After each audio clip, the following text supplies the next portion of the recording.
Hi, welcome to the first video filmed on the new camera. I am very sick, but you deserve good videos, so let's get on with it. This is the new Geely Cityray. I sounded too much like Doug DeMuro. Let's try that again.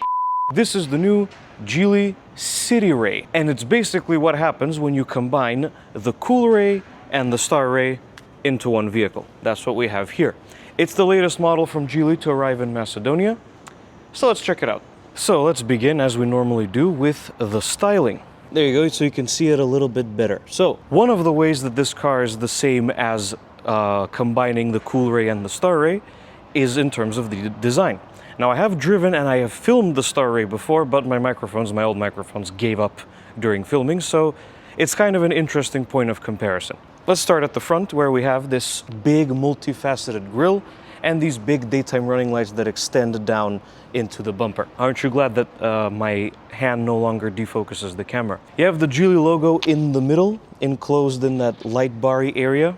The tripod mount that I have on right now is blocking the viewfinder, so I do apologize. I'll let you look at it like this. And there are little strips, LED strips in the grille that light up along with the headlights at night. And it's a very aggressive, sort of assertive look on the front of this car, which I kind of like quite a bit. Side profile. Next, you can see that, well, you probably won't be able to tell on video, but the size of the Cityray is very much between the Coolray and the Starray. It's a little bit bigger than the Coolray, but it's significantly smaller and also not as high off the ground as the Starray. You can also see the Starray design influence on the side profile, especially with the taillights that cut into the bumper and the side of the vehicle, and the door handles and the general shape of the greenhouse and the windows. You can also see from this angle the 19-inch alloy wheels, which come standard on this particular trim level. The base model has 18-inch wheels, and they're wrapped up in... One sec. What are these called again? Oh yeah. Chow Yang tires. I've never heard of those before. They're not sold here in any capacity. I've never even seen them on another Chinese car. I don't know how much I trust them. I would much prefer if this car came from the factory with something more established, but that's what we have. And so far, from what I've seen, they're not that bad, but I'd budget a replacement for something higher quality if I were you. And finally, the rear end, where you have the big rear light bar. It is an actual light bar this time. It's not like a reflective piece. It lights up all the way around. You have the Geely inscription on the back, as is so trendy nowadays, the Cityray badge, and the massive rear diffuser with 4 real exhaust pipes. The surrounds are a little bit bigger than the actual pipes, but there are actually 4 pipes in there. And you also have the central reverse light and the rear parking sensors. And remember the parking sensors, we'll come back to that momentarily. So what do I think of the design of the Geely Cityray? I think it's actually a pretty darn good looking vehicle. I happen to think that the Starray is also a very good looking car, and while I never really thought there was anything wrong with the way the Coolray looked, I just felt it needed a little bit more pizzazz. Like, you can tell that the Coolray is a slightly older model that just happened to join the lineup at the same time as the others. But the Cityray is definitely what the Coolray needed in terms of a modernization, if you will. And I think that it's a very well done design. It doesn't really have any close resemblances to anything else on the market that I've seen, at least in its class. By the way, I should also mention the rear spoiler and the vertical third brake light and those vent things on either side, which are completely fake. They don't do anything. So now that we're done talking about the design of the Cityray, let's move on to practicality. First thing is the key fob. Don't know if you can see that.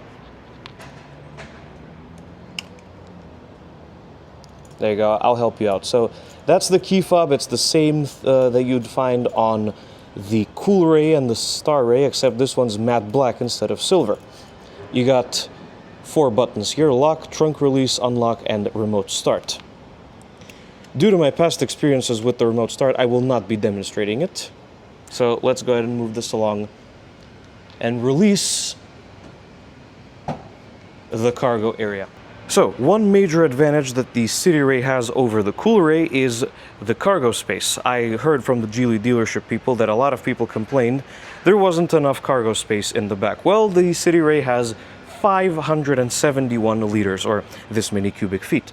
You have this roll-away parcel shelf here. There's all my equipment and all of my new equipment bags, because now I have those, believe it or not. Some extra storage on this side, those are my microphones. And another divot on this side, and there should be underfloor storage, but there's far too much stuff. Yes, oh, space saver spare wheel, nice.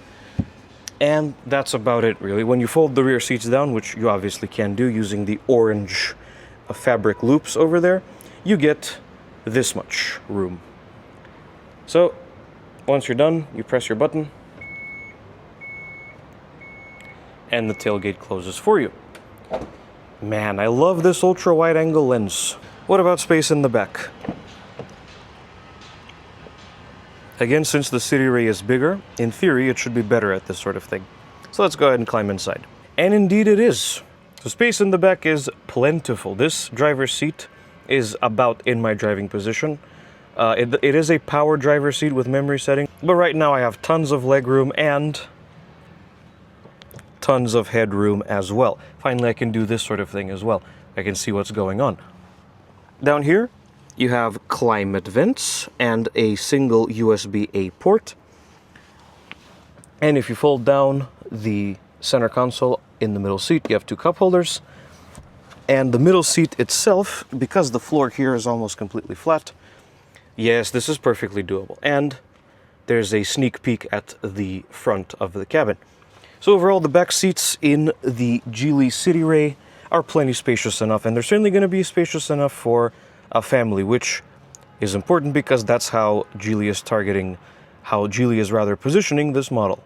Before we get into the front, really quickly, obviously this car has keyless entry and start, so you tap that little ridge or indentation and the car locks and the mirrors fold in, and then grab the handle, standard stuff. And interior. This particular one has these gray and black leather seats with orange stitching. Let me show you that up close. It's actually pretty nice looking, I will say.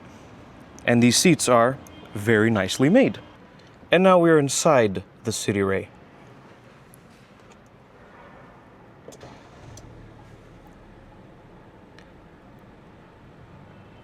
It has a little boot up animation as well when you first started, but because I had to redo this take, it's not happening now.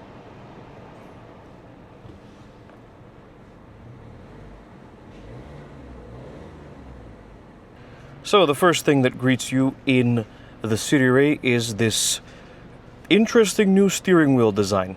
Well, first of all, it has these sort of strange spokes. It's a 4-spoke wheel, but it's a 2-spoke wheel at the same time. But it is rather interesting. I kind of prefer this form factor over the standard circle. It's a bit more squashed, it's a bit more sporty, and it's pretty cool looking.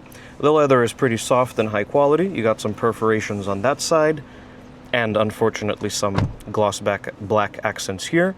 Cruise control related stuff on that side, media controls on that side, and in the middle we have the horn, which sounds like this. Presently, the Geely Cityray is exclusively available with a 7-speed dual-clutch automatic transmission, and predictably, because this is a Geely Group product, the shifter does not have a double step, so you have to push down twice to go into drive. Halfway up or down is neutral, and once up or down is neutral from that position, and one more time up or twice if you're in drive is reverse. Brings up your 360-degree camera and your rear parking sensors. I don't understand this. You get a 360-degree camera, but you only get rear parking sensors, at least on this particular trim level. I don't know what's up with that. But anyway, that's your transmission. You press P and you go into park, as you might expect, really. So this is your infotainment screen. It's one of the vertical variety, which I'm not a big fan of. And basically, in case you didn't notice, this is pretty much all you get. Almost every function in the car is controlled through the screen. So really quickly, we're going to breeze through all the physical controls, and then we're going to jump to the screen. So you saw the shifter. That's your hazards. That's your parking brake. Down here you have a 12-volt outlet and two USB-C ports, one for projection and one for charging. The buttons on the steering wheel that you already saw, that's your stereo mode, that's your pages button for the right side of the gauge cluster, that's volume up and down, previous next track, muting, and voice commands. And on this side, you have the type of cruise control that you want to use. Right now it's, I believe ICA is Intelligent Cruise Assist, which, you know, turns the steering wheel for you and stuff, or you have conventional adaptive cruise control. You use this up and down rocker switch, I know you also push that in. You have your speed limiter, your distance control, cancel, and the star button, which I've currently set to a function that should not be relegated to the infotainment screen, but we'll get to that. Here's your signal stock and light stock, again, something you might encounter in a Volvo. And on the end, you have the trip button, or actually the reset button in this case, which I really struggled to find for some reason. I forgot that it can also be there. And you have your wipers, with a switch at the end for the rear wipers. And over here you have the headlight leveling switch, the window switches and locks, and the door handle, which is straight off an old Testarossa. In a good way, of course. And, well, that's about it, really. Unless if I'm missing something. Oh yeah, the overhead lighting controls. You just tap on them and they turn on, and that's all the overhead lighting you get. So, infotainment time. So this is obviously the home screen. Currently it's only displaying the media widget. If you press home again, you can move to a calm screen like this, and if you press that again, it brings back your widget. Over here you have the car button. The car button, yes. Thank you. And this is all your vehicle settings. Here on frequently used, you can adjust your drive mode, you can adjust your steering wheel turning force, or as we call it in the trade, adjustable power steering. Yes, by the way, the infotainment system still has some grammatical errors. For example, I have no idea what a through type lamp is. And there you go, I opened the sunroof by accident because, yes, for some bizarre reason, you have to open the sunroof through the screen. Here you can adjust your ambient lighting. Good stuff. Your follow me home headlights. As you scroll down on this side, you can also access the same options from here if you want to get to them quicker. You can even change the tone of the touchscreen when you tap something. Cool stuff. And that's, well, that's basically that sort of thing. Every time you tap on one of these options, by the way, I don't know if you saw that, there's a little animation. How cute. Next, climate controls. Simple stuff. Don't need to tell you what these things do, you already know. And you also have your seat controls for the heated seats. There's automatic heated seats as well, and you have a heated steering wheel. Rear defrost is there as a shortcut. The app drawer, pretty normal, and your media there at the very end. Oop. We're gonna get sued. And if you swipe down on a notification shade, you get quick access to your drive mode, your ambient lighting, your clock screensaver, and the screen brightness is there as well. You also have an automatic parking facility and a whole bunch of other stuff here that you can also edit and reconfigure. And they bounce around like icons on an iPhone. I'm sure that's entirely a coincidence. Here's the gauge cluster screen. It's, well, it is by all means a gauge cluster screen. It's just there's not that many gauges on it. The speed readout there is digital. The tachometer is barely visible. Not that you need to see it because... Sorry. Not that you need to see the tachometer very much because there's no manual mode for the transmission. That's your overall odometer. That's the instant fuel consumption. The warnings and stuff. Let me close the door real quick. And the seat has adjusted itself. You got some other random warning lights. That's your fuel gauge and the range. The coolant temperature, the drive mode that you're in, the gear, obviously. The media is displayed there. And the ambient temperature.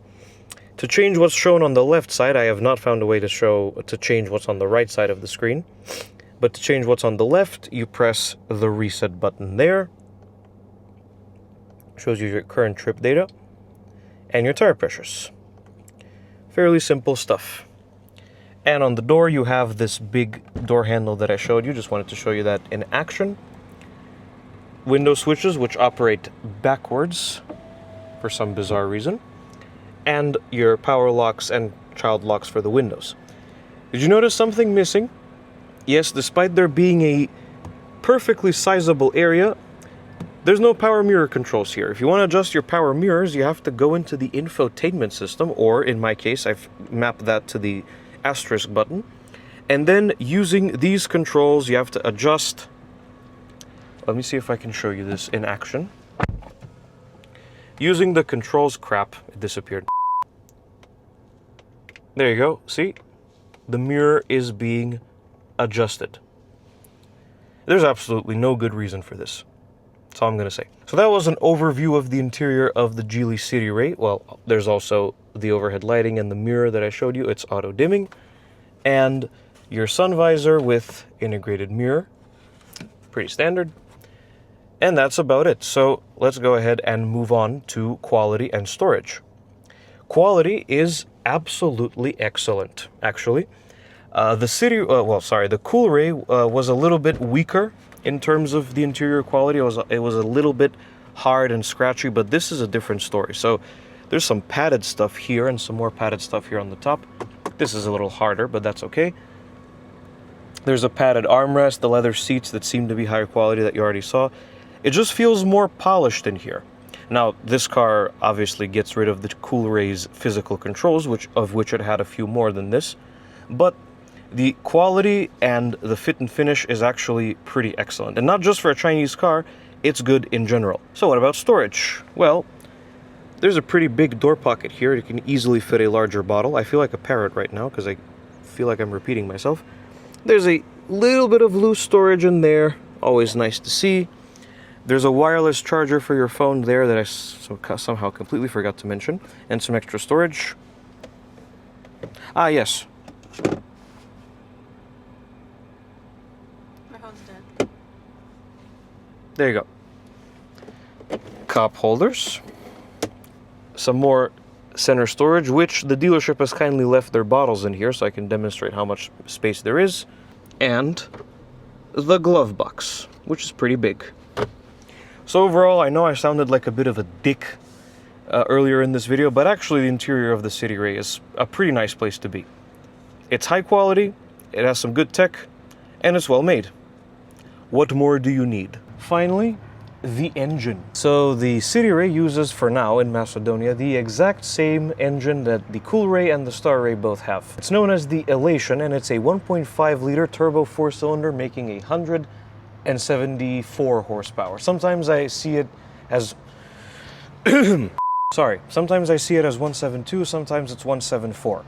And one really cool thing about this engine is that it has up to 46% thermal efficiency, which is a lot better than a lot of other combustion engines on the market. I'm caught up on the spec sheet now, so 174 horsepower, 290 newton meters of torque, I believe, 0 to 100 kph in 7.9 seconds, which is hot hatch sort of stuff from like 30 years ago, and a top speed of 190 kilometers an hour. For now, it's only front-wheel drive, and it comes with a 7-speed dual-clutch automatic transmission, and fuel consumption, official fuel consumption figure of about 7 liters per 100 kilometers. So what's it actually like? Before it squashes my head, let's go find out. Good morning. VoiceOver Core will not be joining us today because he's no longer needed.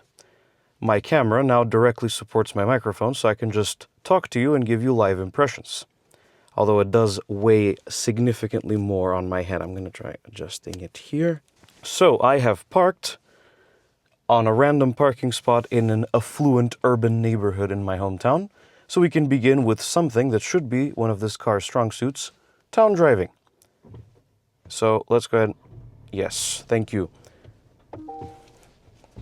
Release the parking brake. It was a bit of a challenge parking here, but that's okay. We can just... My hometown is wonderful to drive around in. It's 6:30 a.m., but about 30 minutes, or indeed an hour after that, it all becomes a bit of a pain in the ass. Anyway, that's irrelevant right now. So what's the Cityray like to drive? And rather appropriately, we've just driven onto a cobblestone road. Well, in town, I am actually thoroughly impressed. The most impressive thing for me about this car in terms of town driving is actually the ride, because I was not expecting it to ride as good as it does. Despite the fact that it's on 19-inch wheels, it's actually quite supple and pretty comfortable, even on particularly bad places. And this road that we're on right now is full of little bumps and potholes and raised areas for pedestrian crossings and stuff, but the Cityray has no problem with such things. Also, as you can probably tell right now, it's in the Eco Drive mode. Excuse me, bird. Get out the way, please. I think I just woke up the whole neighborhood. Sorry. I didn't want to run over a bird. Another thing I noticed about the Cityray while driving, I mean, I've driven cars with this engine before, but the engine sounds pretty good. It has an interesting little 4-cylinder thrum. I haven't heard what it sounds like at higher revs just yet. Well, we'll get to that momentarily. And on the topic of the sound of the engine, it's pretty quiet in here. And the sound system is pretty good, so even if you don't want any engine sounds entering, you can just turn things up and everything will be fine. So as I mentioned previously, or indeed as you might have seen, there are 4 different drive modes in the Cityray. There's Eco, which we're in right now, there's Comfort, there's Sport, and there's Intelligent. Intelligent is otherwise known as adaptive, and depending on your driving style, it adjusts throttle response and gearbox related things in real time, which is a great feature. Personally, I stick to Eco mode in city driving no matter what car I'm driving, as is the case here. Although one thing I noticed about the Eco mode in this car that I haven't really encountered before is that even in Eco mode, it still pulls surprisingly well. And we're coming up to a main street here, so I'm going to do a small pull just so I can demonstrate what I'm talking about. So we're just going to pull up here. Hopefully there won't be any traffic, so I can just gun it. Yes, okay. So we're just going to pull out here and give it a bit of beans. There you go. No problem. Even in Eco mode, it still pulls really well, so if you absolutely have to overtake in Eco mode, you should be fine. Also, the seats are super comfy. They do provide a fair amount of support, though they're not like big bucket seats or anything. No surprise, this isn't really a sports type of vehicle, but they are pretty comfy. Although I will say, because they're leather seats, they absolutely need heating. Ventilation, which they do not have in this trim level. I have to check the others and update you accordingly on that. Oh yeah, the fuel consumption, actually. So right now it's 11.4 because I've been doing a lot of standing in place, taking photos of the car and stuff, but the Geely claimed figure of 7-ish liters is absolutely doable if you're careful with your right foot. And as for the highway, we'll find out momentarily. And I can't do a mini pull because of these two on the Vespas and stuff. They're moving away. I'm gonna try. Yeah, okay. So there's not really a huge difference for the pulling power and comfort mode. I suppose the throttle is a little bit less delayed, but the power is almost identical. Just wanted to really quickly mention, if there's anyone from Geely interior UX UI department watching this video, I think that a lot of people would like some bigger, more noticeable dials in the gauge cluster, because this is just a random display of information that happens to include the speedometer and the tach barely visible there. So something with dials like what we have in the Coolray would actually be really cool for the facelift of this car whenever that happens. So there's quite a bit more driving left to do before we reach the highway, so I'm going to summarize that the Geely Cityray provides an excellent experience in the city. Its name should signify that by itself, and indeed it does. This is a pretty great car to drive in the city. And now we're about to find out what it's like to drive on the highway. You and me both, because I haven't had the time to take it out on the highway, and this is going to be my first time, and we'll react to it together. See you in a sec. Hello. You join me as I am about to merge onto the highway, and as is usual, I don't know if you've noticed this in my other videos, but I am always in sport mode while merging onto the highway. Dude, don't cross. I always switch over to sport mode when we merge onto the highway, and that's what I'm going to do now as well. So, gotta decrease the speed a little bit to 30. Sport mode.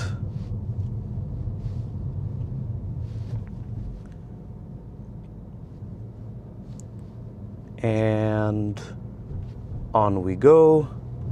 And beans.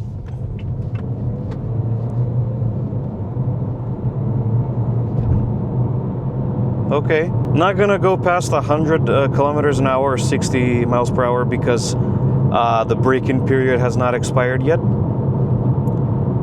Car's still at less than 600 kilometers total, so we're gonna stay like this. All right. There's a little bit of road noise Wind noise is pretty much non-existent. The engine has calmed itself down a little bit, so it's pretty quiet, but the road noise is, well, I mean, I've said this thousands of times before.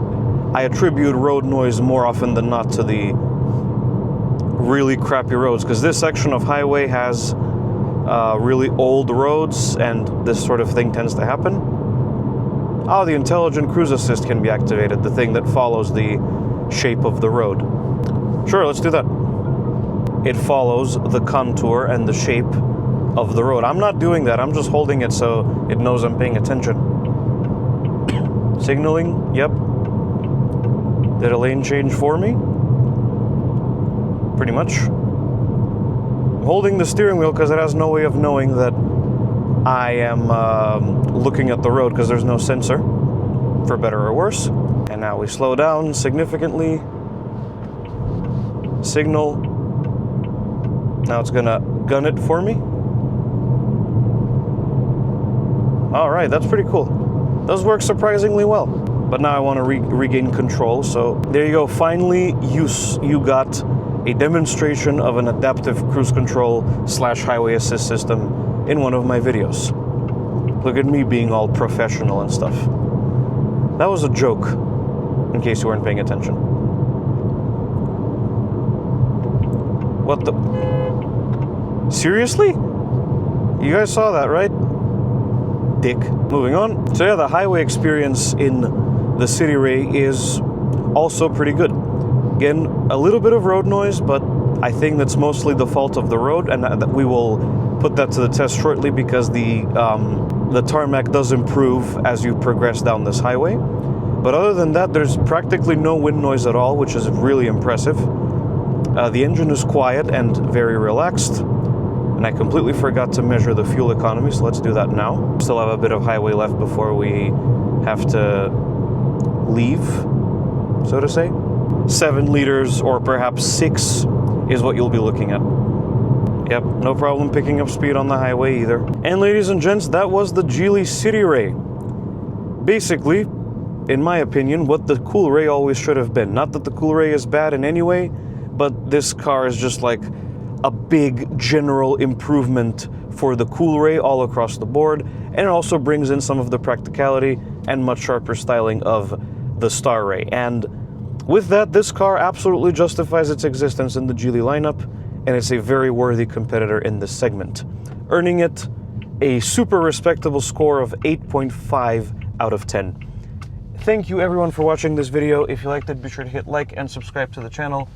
Follow along with the community tab for updates on upcoming videos, and also be sure to follow me on Blue Sky, link in the description. And I will see you guys in the next video. Goodbye.